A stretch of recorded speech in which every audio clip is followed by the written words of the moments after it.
So this is the right hand side, driver's side. There's a plastic bottle, something to do with the fuel tank, and I think it's like a fume type catcher. There's various pipes on it, and it actually covers over the top of that top mount. So it's only one bolt holding it in. Now that's moved out of the way, gives me easy access to the top three nuts on that shocker.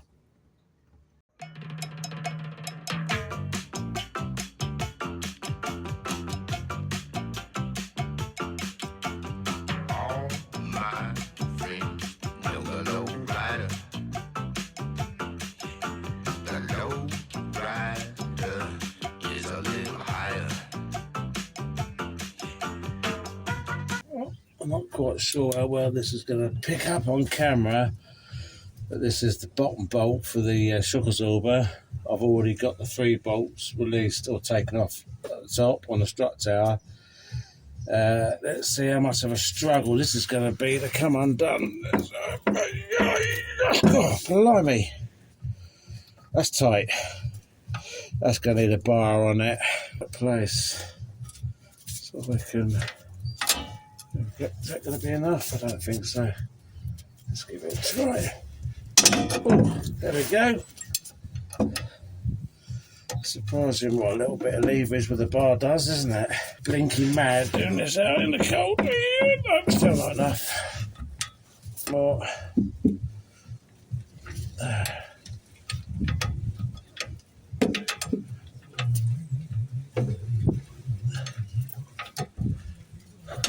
No. There we go. Right.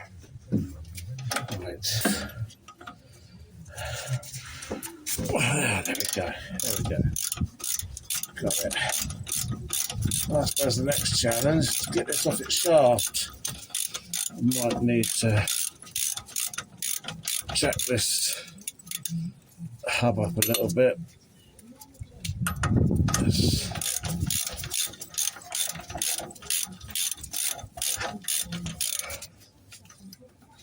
go. Come on. Come on.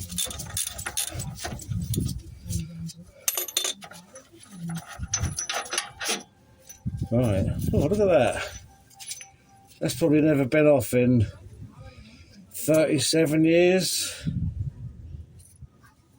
I mean, is that original? I don't know. But God, look, there's no corrosion on that bolt at all. That's pretty impressive. I'll try and pop this off. From experience, these can be quite problematic to get off. But let's see.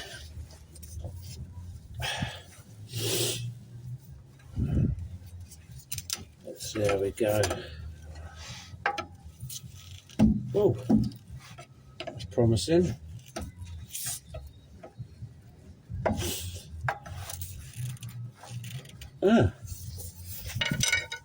Better than expected.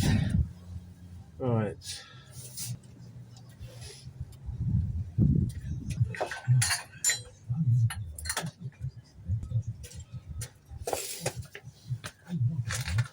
Right then, let's just get the persuader out.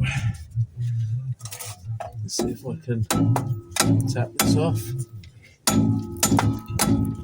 There we go. That'll not to do it. But you come in there and have a look at this.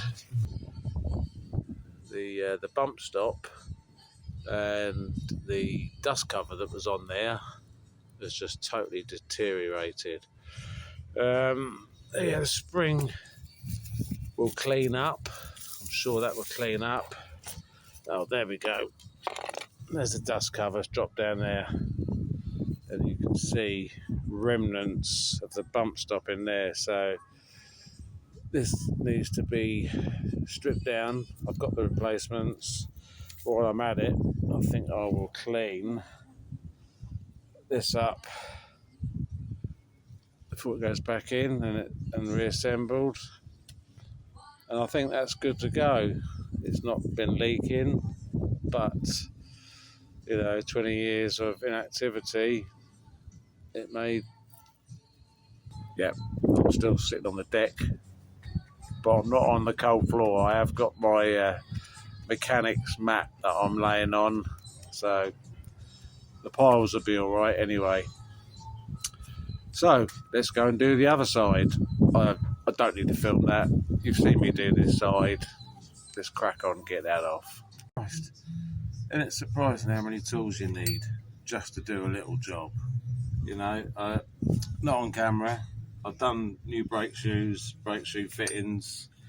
These are my calipers that I've previously stripped and fully cleaned up and rebuilt with new seals, dust covers, new flexi hose, new pads, obviously, see new discs, pads. But it's just like you need so many blinking tools to do the job. It's crazy, isn't it? Absolutely crazy.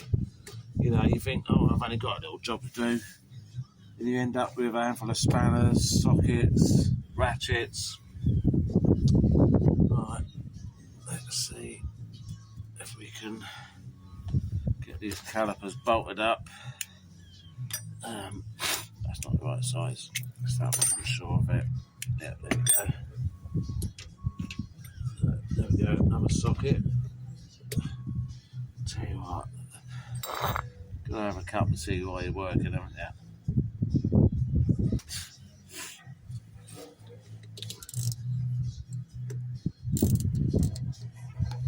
Well, everything's rebuilt and new. God, everything's gone tight. Now, what have I done with the dust covers?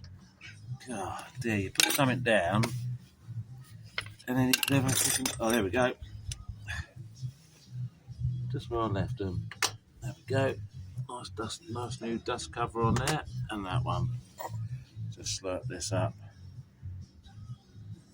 So, the rest of the plan is get this new flexi connected up to the hard line.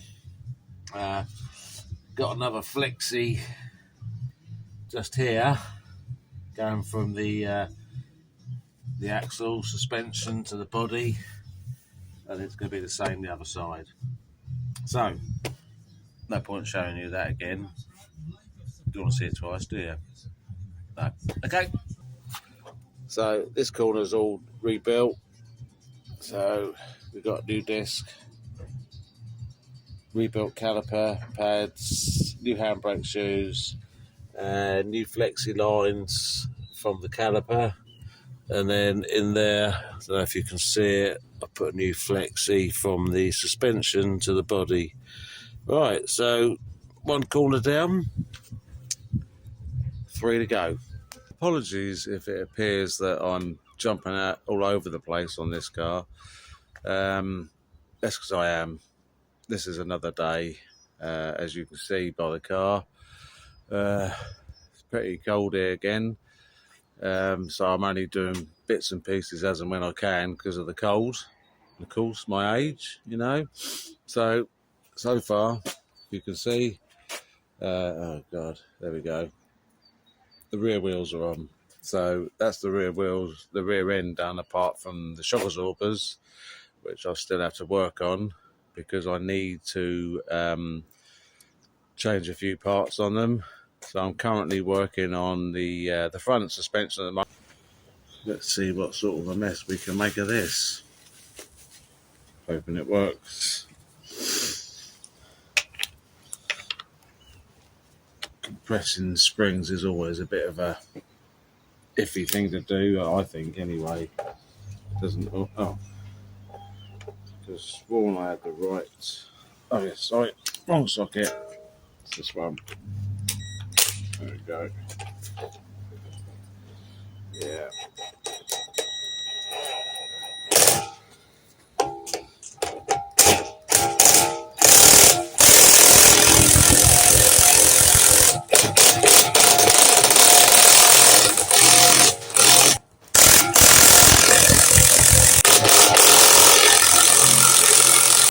As you can see, got my mobile bench here. Can't work in the garage.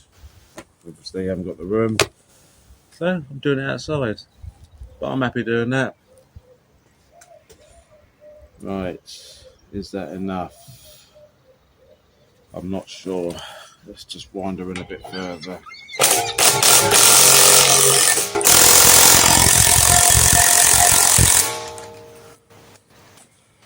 We'll soon find out when it goes flying across that way, won't we?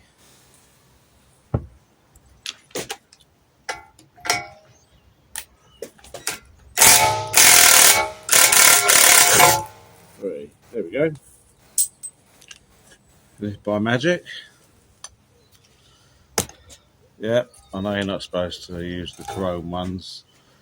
I do have impact sockets, but the one that fits in the end here, it needs to be a thin wall one. I don't currently have one of those, so that will have to do. Right, that just needs the persuader. Let's just tap that off. Actually, do I actually need to take that off, or might I leave that on there? Because I may change in that internal bit. So, let's have a look. There we go.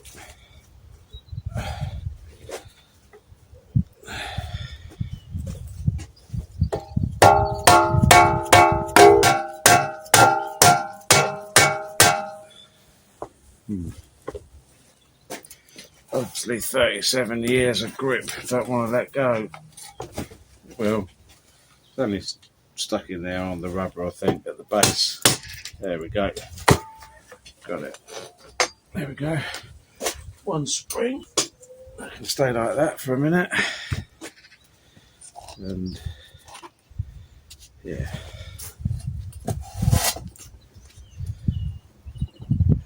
Yeah, that's pretty good actually.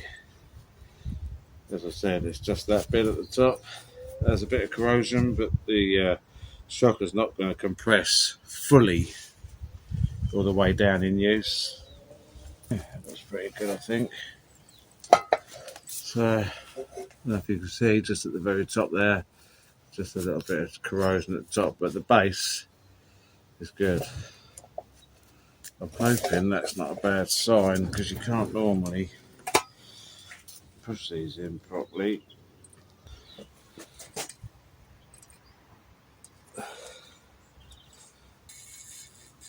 No, it's not lost any fluid. So, oh well, time will tell. We'll see.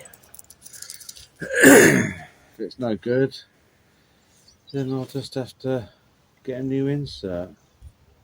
I'm not sure. I'm not convinced. Anyway, let's just rebuild it with its new rubber components that I've got. So yeah, as you can see, yeah, that's pretty toast.